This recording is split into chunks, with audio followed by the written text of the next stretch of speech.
If you have to watch one movie this Easter weekend, it's got to be The Conclave.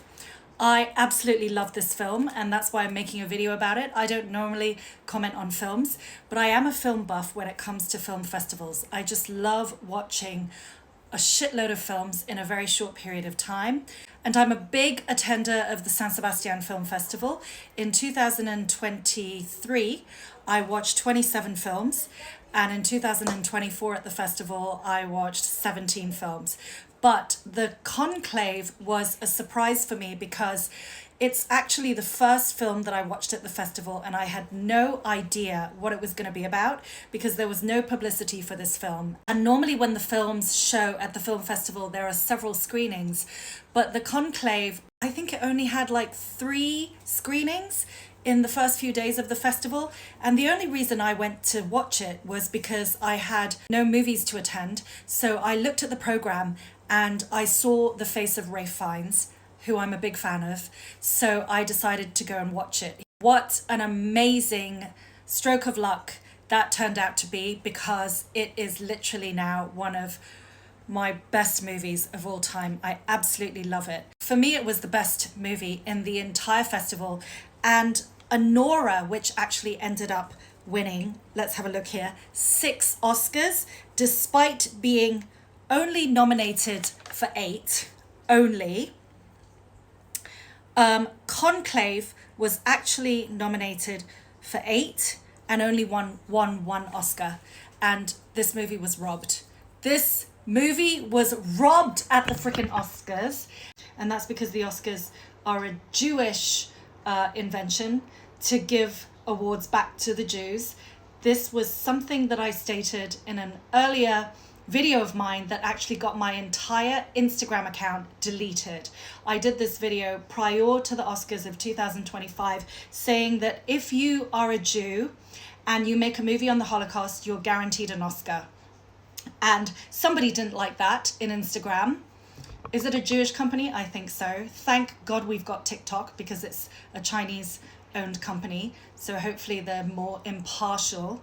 And my account got taken down in February, just before the Oscars, my Instagram account. And lo and behold, here we've got a Jewish film, Anora, winning 6 Oscars, despite being nominated for 8.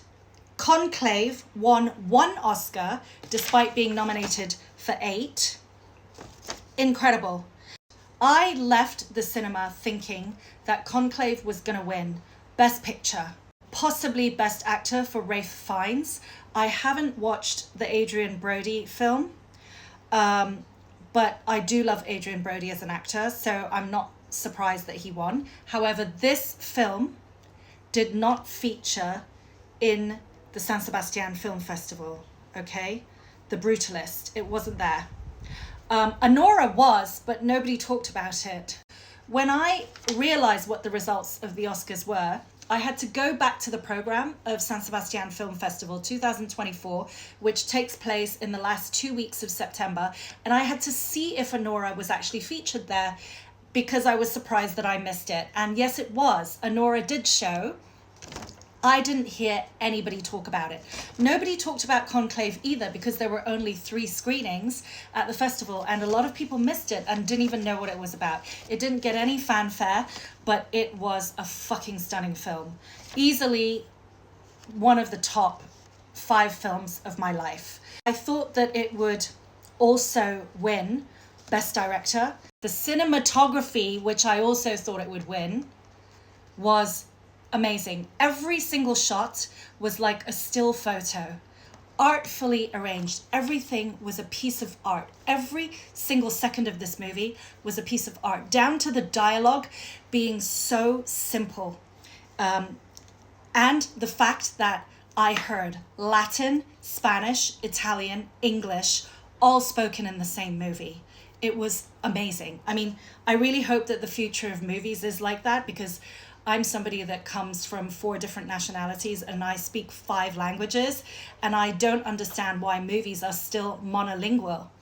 There should be, various languages in movies to illustrate the diversity of the world that we live in. I thought it was an original screenplay, but it wasn't. It's an adapted screenplay. So that's the only Oscar that it won. It won Best Adapted Screenplay.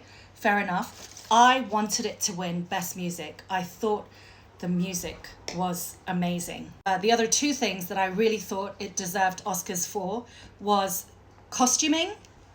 However, the costuming was not necessarily creative, but it was neat and methodically thought out down to the last detail. There wasn't a single hair or clothing out of place in every shot.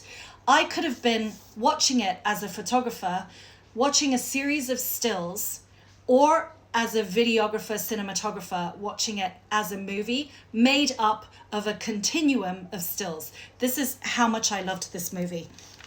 And then the editing was superb, because not only the editing of the film itself, but the editing of the language, because there was so little said and so much conveyed. And what I really loved about this film, which I love about films, I'm not an action person. I'm not into, blowing up things in order to get viewership. I'm really somebody who loves dialogue within a movie. And this entire movie was just shot mostly indoors. It's set in the Vatican, and it talks about the relationship and the politics that go in to all of that without any need for action. Everything is just dialogue. Everything is a discussion. It's a negotiation. It was beautiful. And I loved the fact that the majority of this film was all men, because we've had some really great films in the past that were all male films, like The Hunt for Red October. Some of you will be too young to have watched that when it first came out. But all male films, they just have a totally different energy. And this was stunning. And then the ending was nothing that I could ever imagine. I mean, I do have a gift sometimes when I sit down and watch movies where I can predict what the ending is going to be, or I will know immediately who's the murderer, who's the culprit, who's the person that is guilty. But in this case, the dialogue moved slowly, like a piece of art, like a work of art, in an Ang Lee sort of way.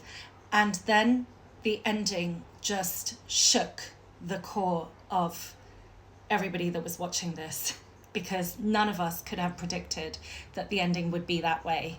So if there's one thing you've got to do for Easter, if you've got to watch something, you've got to watch The Conclave. It is a stunning piece of art. It is a masterpiece of movie making, and it was completely robbed at the Oscars because it wasn't about the Holocaust and it wasn't Jewish enough.